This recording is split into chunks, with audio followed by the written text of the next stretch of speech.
História da Igreja, da Reforma até os dias atuais. Século XIX. Uma grande variedade de igrejas surgiu rapidamente em muitas partes da cristandade e cada país tinha seu próprio conceito de como se devia edificar a igreja. Essa diferença de opinião teve como resultado as numerosas denominações e seus dissidentes que vemos em toda parte. Um aspecto da igreja não percebido nessa época foi a Igreja de Deus como corpo de Cristo, unida a Ele pelo Espírito Santo, enviado do céu. Até esse momento não havia muita clareza sobre a doutrina da igreja como a noiva de Cristo, separada do mundo para esperar o seu retorno do céu, como a única esperança dela. No início do século XIX, em diferentes lugares da Europa, houve um grande avivamento espiritual.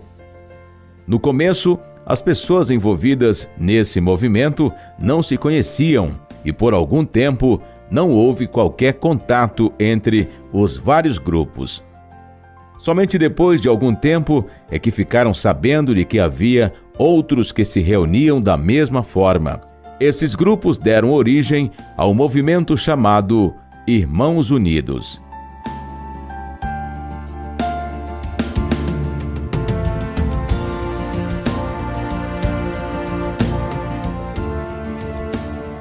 Os Irmãos Unidos. O início do movimento chamado Irmãos Unidos foi aproximadamente em 1827, na cidade de Dublin, na Irlanda. Um dos fatores marcantes que levou a esse movimento foi a preocupação de um grupo de homens com a condição espiritual da Igreja Reformada na Irlanda. No início, eles encontravam-se apenas para estudo das Sagradas Escrituras e a oração, mas até então permaneciam em suas respectivas igrejas de origem.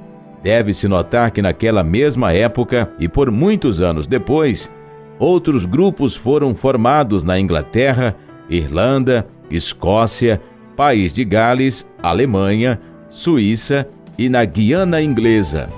Não temos nenhuma dúvida de que foi um avivamento genuíno entre o povo de Deus. Muitos estavam cansados da formalidade e falta de poder espiritual nas igrejas às quais pertenciam. Queriam um retorno à simplicidade e ao poder das igrejas do Novo Testamento. Na cidade de Dublin, entre os anos 1825 e 1827, dois grupos de irmãos reuniram-se a fim de estudar a palavra de Deus e a partir o pão na simplicidade das Escrituras. A maioria era relativamente jovem e ficou logo unida pelos seus ideais bíblicos. Entre esses se encontravam John Nelson Darby, Edward Crone, John Gifford Bellet e Hudson. Outros como Anthony Norris Groves e John Wesley Purnell. Reuniram-se para estudar as Escrituras e, comparando o que descobriram na Palavra de Deus com o estado de coisas da época em que viviam, não puderam encontrar nenhuma expressão da natureza e caráter de igreja, nem na Igreja Nacional, nem nos diversos grupos dissidentes. Isso os levou a se separar de todos os sistemas eclesiásticos existentes e se reunir no nome do Senhor Jesus, reconhecendo a presença e a soberana ação do Espírito Santo no meio deles. Em 1828, foi publicado o primeiro panfleto dos irmãos intitulado A Natureza e a Unidade da Igreja de Cristo. Posteriormente, muitos outros livros e panfletos foram escritos. O efeito deste panfleto foi imediato. Muitas pessoas de vários lugares, sentindo ser impossível continuar com o estado de coisas existentes na igreja estabelecida, acolheram a verdade que lhes fora exposta e abandonaram suas respectivas denominações. A saída deles causou um tumulto de grandes proporções e suscitou muita oposição. Muitos pensavam que o movimento desapareceria em pouco tempo, pois não havia uma organização definitiva, nem ordem clerical, nem confissão de fé, nem qualquer vínculo visível de união, nenhum presidente ou ministro ordenado. Em 1830, já existiam na Irlanda 5 ou 6 igrejas semelhantes como resultado daquele impulso. Também em outros lugares o Espírito estava manifestando-se espontaneamente. Em Brixton e Barnstaple, na Inglaterra, existiam igrejas notáveis. Entre os líderes delas encontravam-se George Miller, Henry Clark e Robert Chapman. Em Plymouth, porto importante no sudeste da Inglaterra, havia uma igreja grande e próspera, com muitos pregadores capacitados.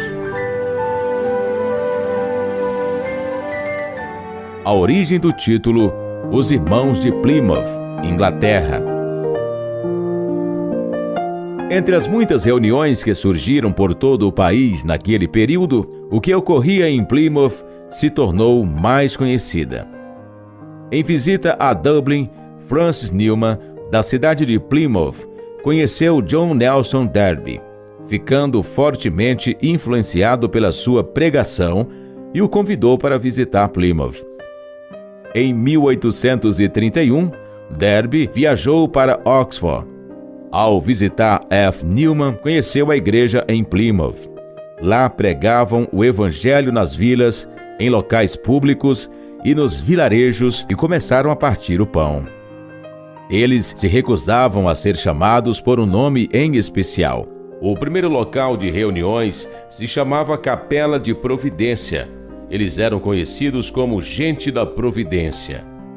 Posteriormente, ficaram conhecidos como os Irmãos de Plymouth. Muitas vezes, essa designação era utilizada para ridicularizá-los.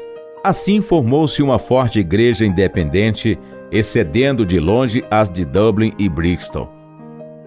Pela notoriedade dessa igreja em Plymouth, foi que os irmãos ficaram conhecidos nos países de língua inglesa pelo nome de Irmãos de Plymouth. A Assembleia de Plymouth tornou-se a mais importante entre o movimento dos irmãos. Ela chegou a contar com mais de 700 pessoas. O movimento já se espalhara pela Europa continental, França, Itália, Suíça, Bélgica, Holanda, e também havia atingido a Ásia, a Nova Zelândia e Estados Unidos. O movimento na Alemanha, independente da atividade dos irmãos ingleses, surgiram no ano de 1847 duas pequenas comunidades, uma em Tübingen e outra em Düsseldorf. Pelos irmãos alemães, foi feita uma tradução própria da Bíblia para o alemão. Esta obra é chamada de A Bíblia de Elberfeld.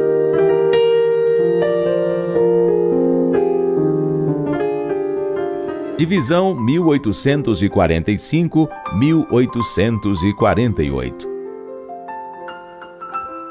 Em Plymouth, no próprio seio dos irmãos e através de um dos seus principais líderes, levantou-se uma oposição destrutiva.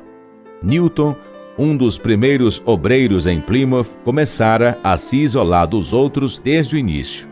Esse foi o começo, a entrada sorrateira do clericalismo, que gradualmente cresceu até se tornar um sistema definido. Ninguém naquela época suspeitou que ali surgia um problema, e por anos permaneceu assim. Ninguém se levantou para impedir seu progresso. Era o gosto de agir sozinho e ter seguidores somente para si. Os ensinamentos de Newton, na maioria das vezes, divergiam dos ensinamentos dos outros irmãos e assim pôr de lado o ensinamento deles. Outro caminho adotado por Newton foi enviar todos os obreiros que trabalhavam ativamente em Plymouth para obra em outros lugares e ficar quase sozinho em Plymouth. Negou-se a verdadeira unidade da igreja como um corpo habitado e governado pelo Espírito Santo. Em lugar disso, firmou-se a doutrina de uma classe de igrejas independentes. Já não se tratava apenas de ataque sobre a Constituição eclesiástica, mas aos fundamentos do cristianismo mediante falsas doutrinas que diziam respeito ao próprio Senhor Jesus. Os novos grupos foram chamados Irmãos Abertos. A partir de então, o caminho de cada um se tornou completamente distinto e separado.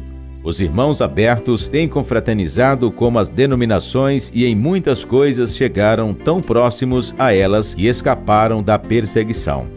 Na verdade, os mais duros ataques contra os irmãos têm vindo deles. Contudo, a divisão parece haver aumentado a leitura dos livros sobre as verdades mais importantes e vitais das Escrituras e se espalharam pelo país no âmbito da cristandade, levando a luz divina e a bênção a centenas de pessoas. O efeito desse testemunho foi sentido em todas as partes. Muitos cristãos em diversas partes foram induzidos a ler os livros e esquadrinhar as Escrituras para saber se as novas doutrinas estavam de acordo com a palavra de Deus. Por volta de 1854-1855, devido a muitas orações, começou uma obra de avivamento em Londres. A realidade da obra naquele tempo foi provada porque muitos dos seus se converteram, se tornaram fervorosos pregadores do Evangelho.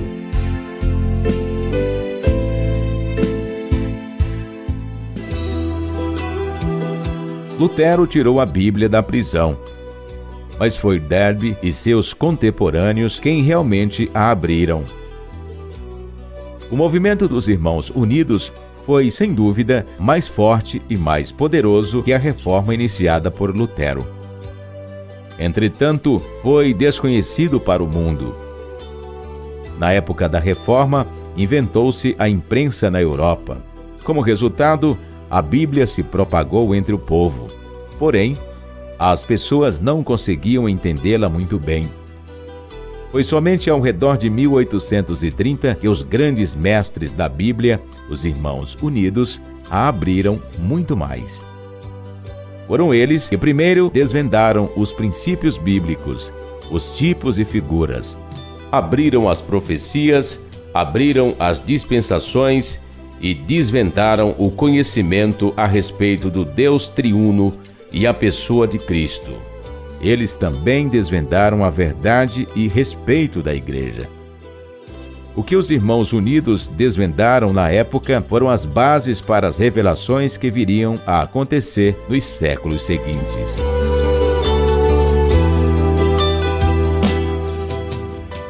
John Nelson Darby, 1800-1882. John Nelson Darby nasceu em Westminster, Londres, no dia 18 de novembro de 1800, de família irlandesa conhecida. Entrou na faculdade de Trinity College, Dublin, com apenas 15 anos de idade e graduou-se com distinção aos 18 anos. Foi um dos líderes do movimento dos irmãos. Seu pai desejou que fosse advogado, e ele exerceu essa profissão por bem pouco tempo. O que realmente desejava era ser pastor da igreja anglicana. O seu pai ficou tão indignado com isso a ponto de deserdá-lo. Porém, um tio lhe deixou considerável herança, uma fortuna que o tornou independente durante toda a sua vida. Em agosto de 1825, foi ordenado diácono e em fevereiro de 1826, sacerdote. Darby tornou-se pastor na Irlanda, onde se esforçou muito na visitação, especialmente entre os pobres. John Nelson Darby é conhecido como o pai do dispensacionalismo e da teologia do arrebatamento pré-tribulação, assunto muito estudado e debatido na década de 1830 pelos irmãos de Plymouth. Esta teologia foi amplamente divulgada e conhecida nos Estados Unidos no início do século XX pela vasta circulação da Bíblia de Estudo Scofield.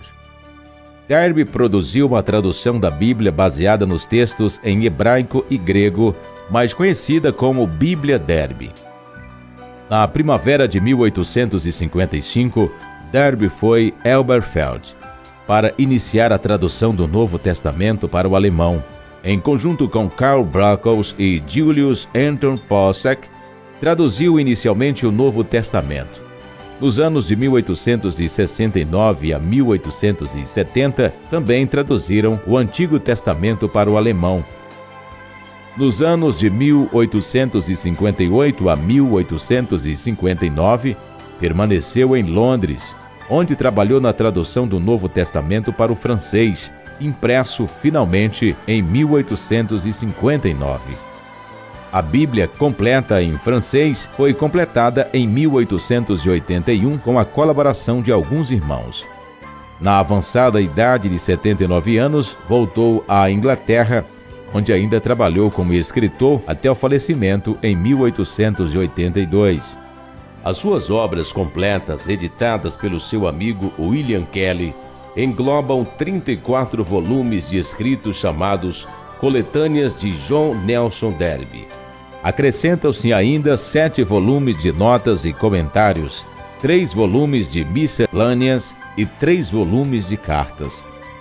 A sua obra mais conhecida é a sinopse dos livros da Bíblia, com uma visão panorâmica de toda a Bíblia. Ele também escreveu muitos hinos e cânticos. Faleceu no dia 29 de abril de 1882, aos 81 anos, e foi sepultado no cemitério de Bournemouth.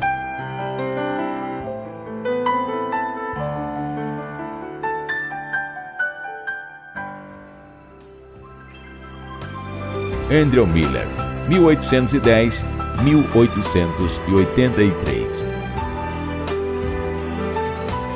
Andrew Miller nasceu em 1810 na Escócia e foi um grande empresário.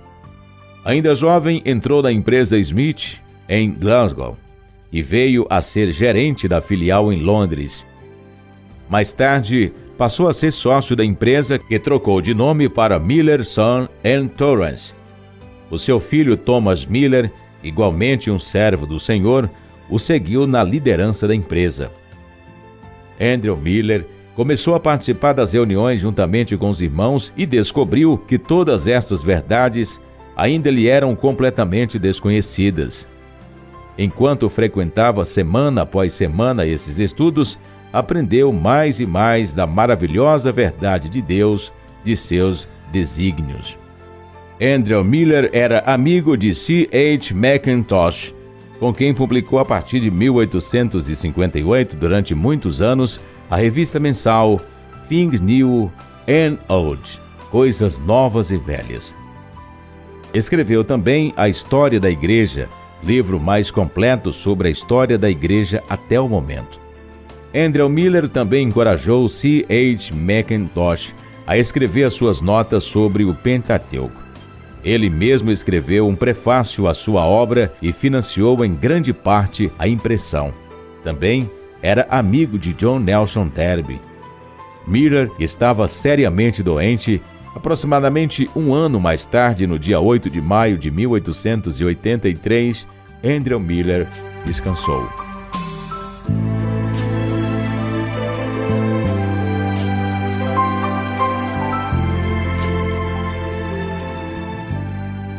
Dwight Lyman Moody, 1837-1899.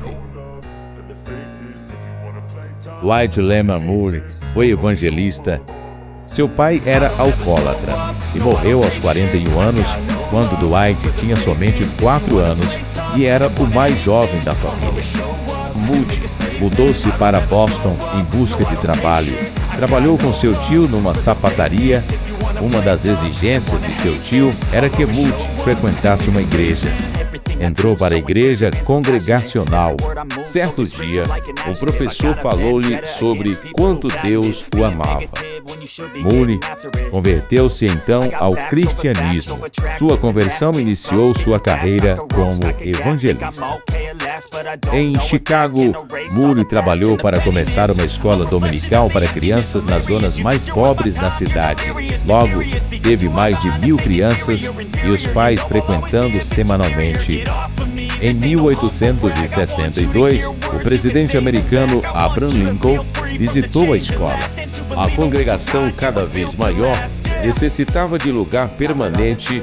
Assim, Moody começou uma igreja em Chicago, a igreja da rua Highlands. Quando a igreja se queimou no grande incêndio de Chicago, foi reconstruída após 3 meses numa localidade próxima, com o nome de Igreja da Avenida Chicago.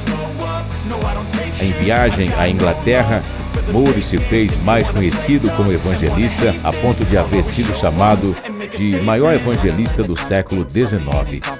Sua pregação teve tanto impacto quanto as de George Whitefield e John Wesley na Grã-Bretanha, Escócia e Irlanda.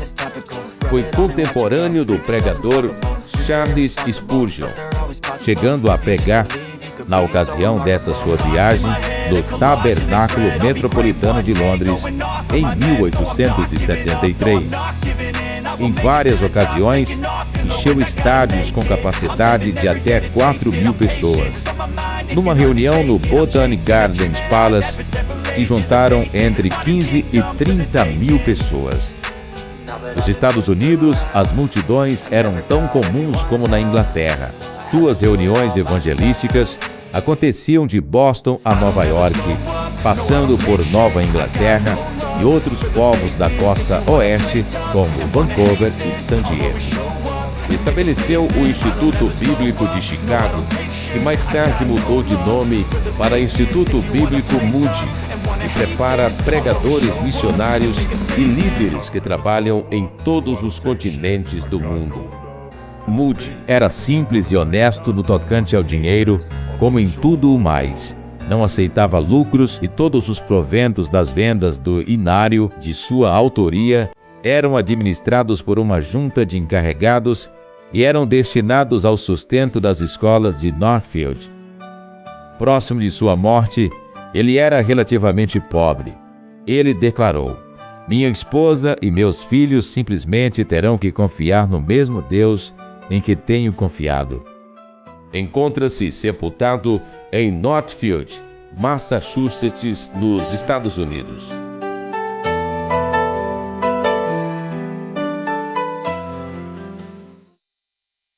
Charles Haddon Spurgeon, 1834-1892.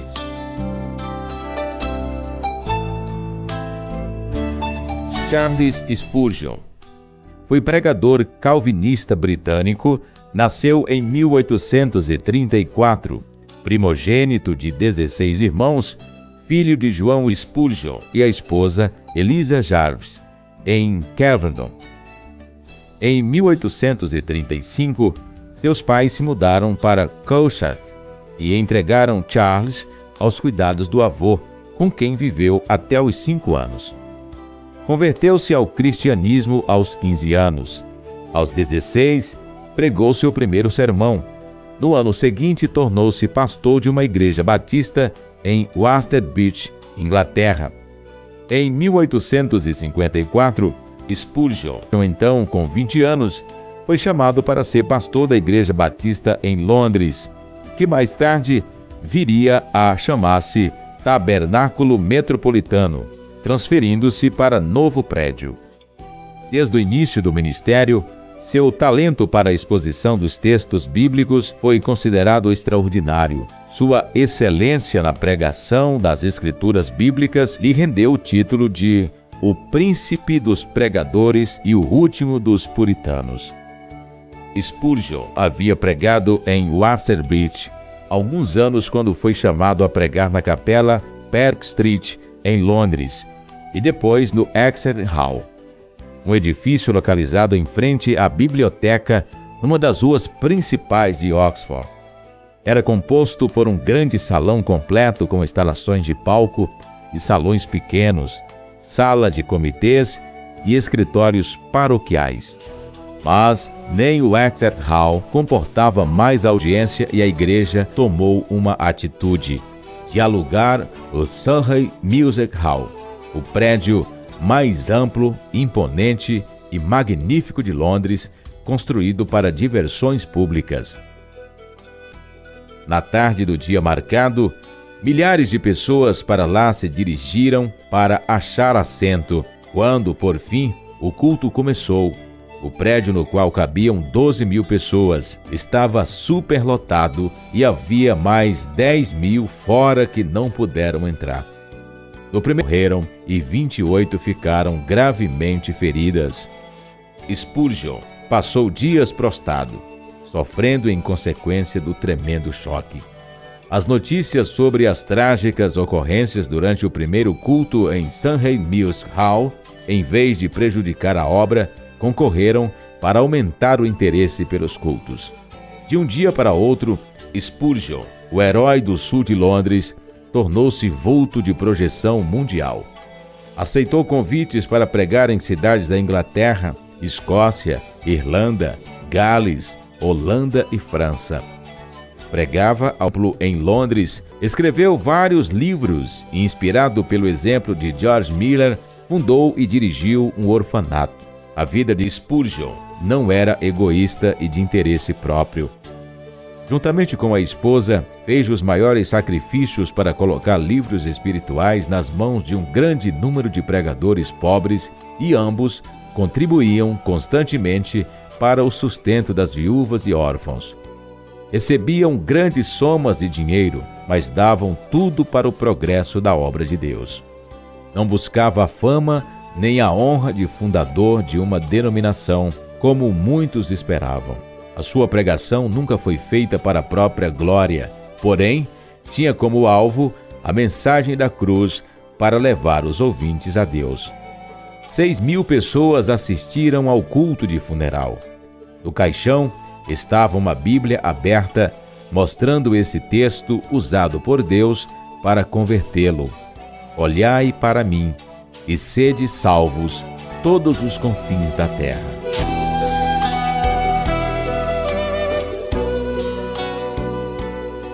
George Miller, o oeste da Inglaterra e ao redor do mundo, ficavam sabendo sobre os orfanatos. Também reconheciam o poder e a provisão de Deus, que se tornavam acessíveis em resposta às orações fiéis de Miller e seus amigos. Mais tarde na vida, Miller, que falava 7 línguas, viajou para 42 países em viagens missionárias e pregou o evangelho para multidões. Seu alvo nessas viagens era quebrar as barreiras denominacionais e promover o amor fraternal entre os verdadeiros cristãos. Em 3 ocasiões visitou os Estados Unidos e Canadá, pregando centenas de vezes, e em quase todas as pessoas vieram a Cristo. Enviou milhões de dólares para missionários nacionais e estrangeiros. Durante um período de 2 anos, Miller quase sustentou sozinho Hudson Taylor e 30 de seus colegas missionários na China. George Miller morreu na manhã de 10 de março de 1898, aos 92 anos. Quando abriram o seu testamento, foi verificado que sua fortuna era apenas o mobiliário de seu apartamento, embora tivesse passado em suas mãos o montante de $7.500.000. Em nenhum momento furtou qualquer valor. Todos os seus recursos e forças foram para Cristo e seu reino, bem como para o próximo. Milhares de pessoas lotavam as ruas para ver o cortejo funeral do imigrante alemão que, segundo o jornal The Brixton Mercury, foi a maior personalidade que Brixton conheceu como cidadão nesta geração. 7.000 pessoas lotaram o cemitério para ver o sepultamento.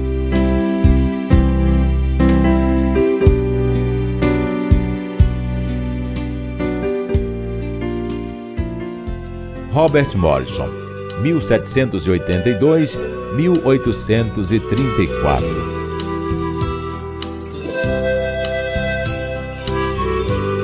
O primeiro missionário protestante na China.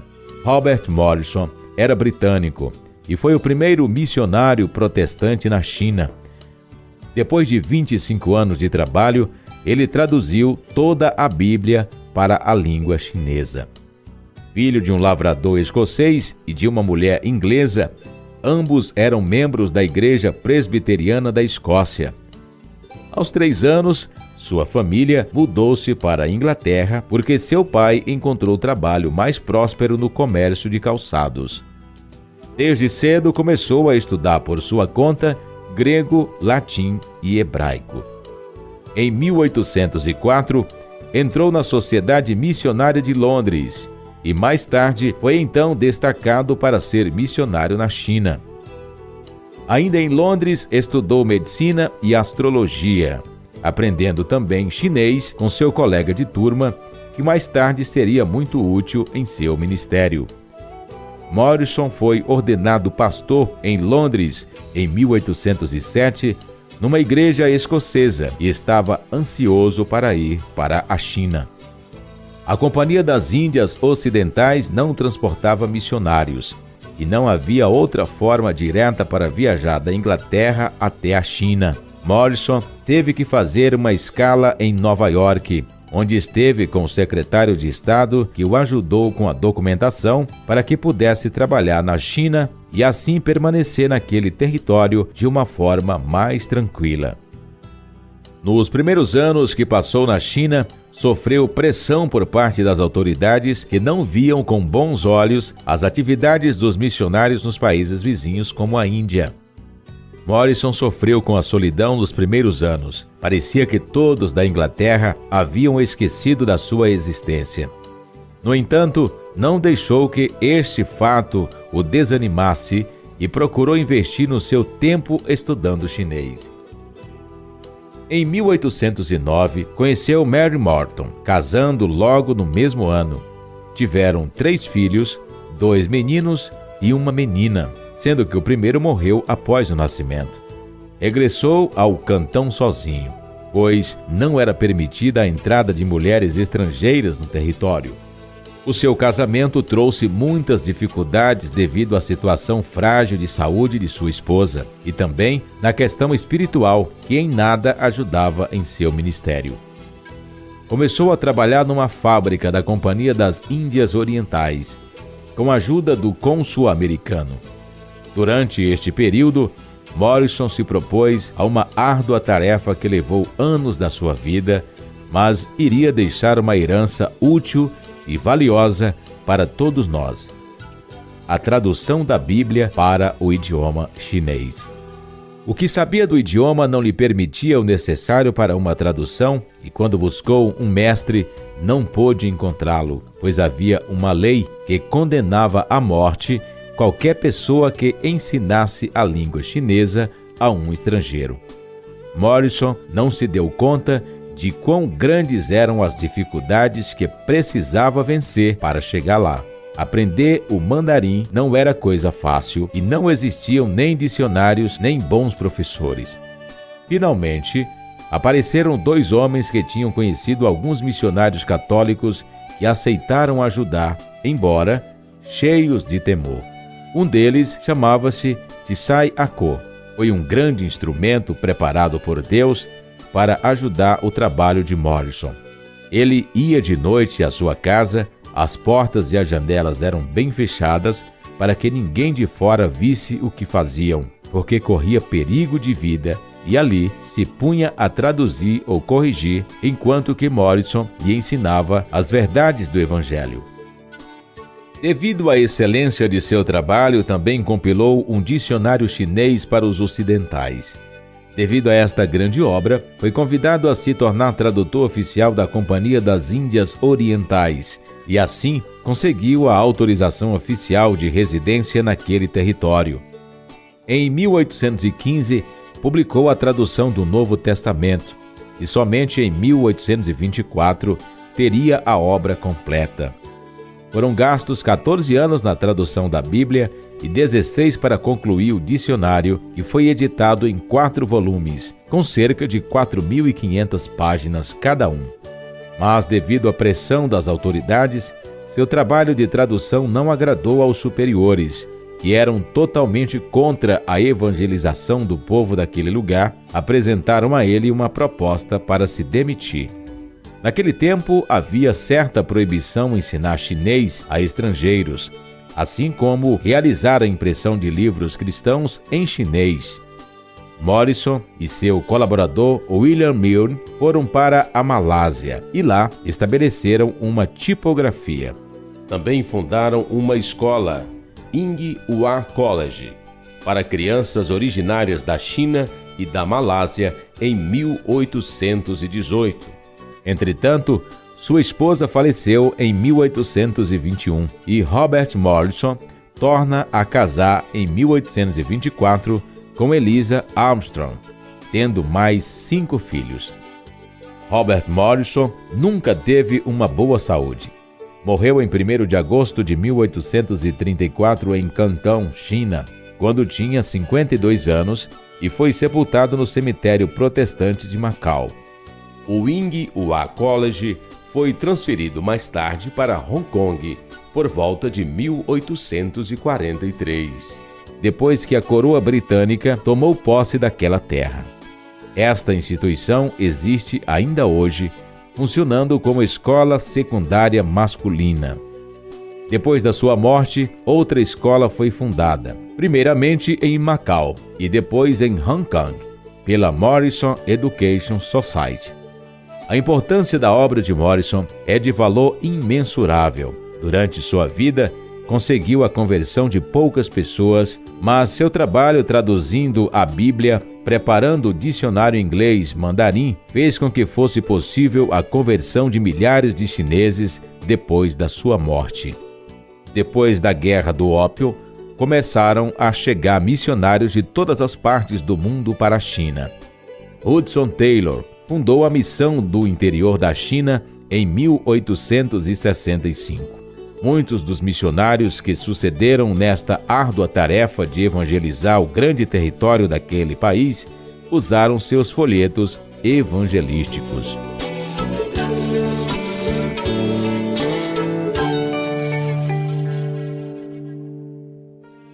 Hudson Taylor, 1832-1905.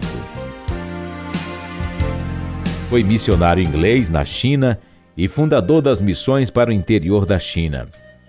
James Hudson Taylor nasceu em 1832, na cidade de Barnsley, na Inglaterra. Era de família metodista e seu pai, um farmacêutico, sempre teve preocupação com a condição espiritual da China e sempre que tinha a oportunidade, realizava reuniões especiais para discutir como poderia ajudar aquele país. Quando Hudson tinha apenas 5 anos, disse ao pai: "Quando eu crescer, serei um missionário na China." Apesar dessa afirmação, os anos de adolescência de Hudson foram conturbados e as influências de amigos não o ajudaram. Porém, sua mãe e irmã não cessavam de interceder por ele. Aos 17 anos, depois de ler um panfleto evangelístico, professou a sua fé em Cristo e em dezembro de 1849 se comprometeu a ir à China como missionário. Nesse tempo, ele entrou em contato com o Dr. Edward Crone, um dos membros do primeiro partido missionário dos irmãos de Plymouth. Acredita-se que Taylor aprendeu os seus princípios missionários de fé durante o seu contato com os irmãos. Nesse mesmo ano, sentiu o chamado do Senhor para trabalhar como missionário na China. Ao dizer sim ao chamado, começou a se preparar em todos os aspectos de sua vida a fim de atingir o objetivo de evangelizar a China. Logo começou a aprender o mandarim. Hudson também soube da grande necessidade de médicos na China e assim começou a estudar medicina a fim de estar preparado para o campo em que iria trabalhar. No dia 19 de setembro de 1853, com 21 anos e associado à Sociedade de Evangelização Chinesa, Hudson Taylor partiu para a China a bordo do navio de carga chamado Dumfries. Após 6 longos meses de viagem com muita turbulência, ele chega finalmente a Xangai. Taylor fez 18 viagens de pregação na área de Xangai, começando em 1855, e frequentemente era mal recebido pela população, mesmo trazendo consigo kits médicos e tendo habilidades. Decidiu adotar as roupas nativas chinesas e também cortar seu cabelo com um rabo de cavalo, como era o costume chinês. Assim, conseguiu atrair o público sem causar perturbações. Ao juntar-se com outros missionários ingleses residentes daquela mesma cidade, Hudson notou a grande deficiência da evangelização no interior do país. Nessa época, a China passava por momentos tumultuosos e Xangai havia sido tomada por rebeldes. Por isso, Todos os missionários estavam nas cidades da costa e envolvidos mais com o comércio e a política externa do que com a evangelização da nação. Ponderando tudo isso no coração, Hudson decidiu que havia de trabalhar no interior da China, onde o evangelho não tinha sido levado. Assim, começou o seu trabalho distribuindo literatura e porções bíblicas para as vilas ao redor de Xangai, sendo uma delas Sanqiang. Em 1856, Hudson começou a trabalhar em Ningpo. Em 1857, recebeu uma carta de George Miller, apoiador que levou Taylor a seu colega John Jones a se separar da problemática missão que os havia enviado. Em vez disso, decidiram trabalhar de forma independente, no que se tornou a Missão Ningpo. 4 homens chineses se juntaram a eles no trabalho. O principal se chamava Wang Lanjun. Em Ningpo, se casou em janeiro de 1858 com Maria J. Dyer, filha de missionário, porém órfã que trabalhava numa escola. Um ano depois, assumiu a direção da missão hospitalar de Londres em Ningpo. Não só Deus o fez prosperar, como muitos doentes aceitavam a Jesus e se recuperavam da enfermidade. Ele começou a orar por mais missionários para o país. Depois de 7 anos na China, Hudson regressou à Inglaterra por motivos de saúde. Em 1860, partiu para a Inglaterra e lá permaneceu 6 anos longe do campo. Apesar da distância, o seu coração estava ligado à China. De frente a um mapa da nação, todos os dias ele orava, pedindo que Deus enviasse pessoas dispostas a pregar o evangelho ali. Juntamente com outro colaborador, Hudson fez a revisão do Novo Testamento para o chinês e escreveu vários artigos sobre as missões na China. Ele viajou extensivamente pelas ilhas britânicas, falando em igrejas e promovendo as necessidades da China.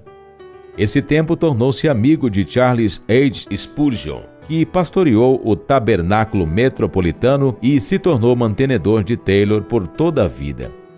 Ao recrutar alguns missionários, Taylor viu a necessidade de ter uma missão que apoiasse e direcionasse esses novos missionários no interior da China. Para esse fim é que a missão para o interior da China foi fundada. Em 26 de maio de 1866, Hudson e Maria, seus 4 filhos e os 24 missionários embarcaram rumo à China. Estabelecidos em Ningpo e em Hangzhou, o trabalho missionário começou a se expandir para o sul da província Zhejiang. 10 anos depois, muitas regiões do interior da China haviam sido alcançadas.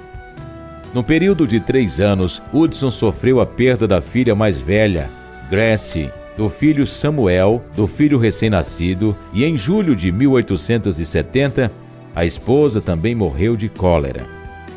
Mesmo passando por esse vale, Hudson Taylor não desistiu de seu chamado para a Grande China.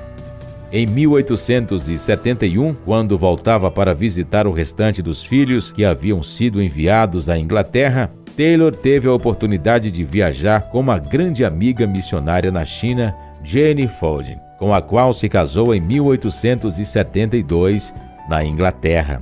O trabalho da missão se espalhou por todo o interior do país, segundo o desejo de Hudson Taylor, e no final do século, metade de todos os missionários evangélicos do país estavam ligados à missão. Em outubro de 1888, depois de haver visitado os Estados Unidos e Canadá, Hudson parte mais uma vez em direção à China, acompanhado da esposa e mais 14 missionários. Nos 15 anos seguintes, despendeu o tempo visitando a América, Europa e Oceania, recrutando missionários para a China. Em abril de 1905, com 73 anos, Hudson Taylor faz a sua última viagem à China. Sua esposa Jenny havia falecido e ele tinha passado o inverno na Suécia. Seu filho, que era médico, juntamente com a esposa, decidiram acompanhá-lo na viagem. Ao chegar a Xangai, ele visita o cemitério de Yangzhou, onde a esposa Maria e 4 filhos foram sepultados durante o seu trabalho naquele grande país.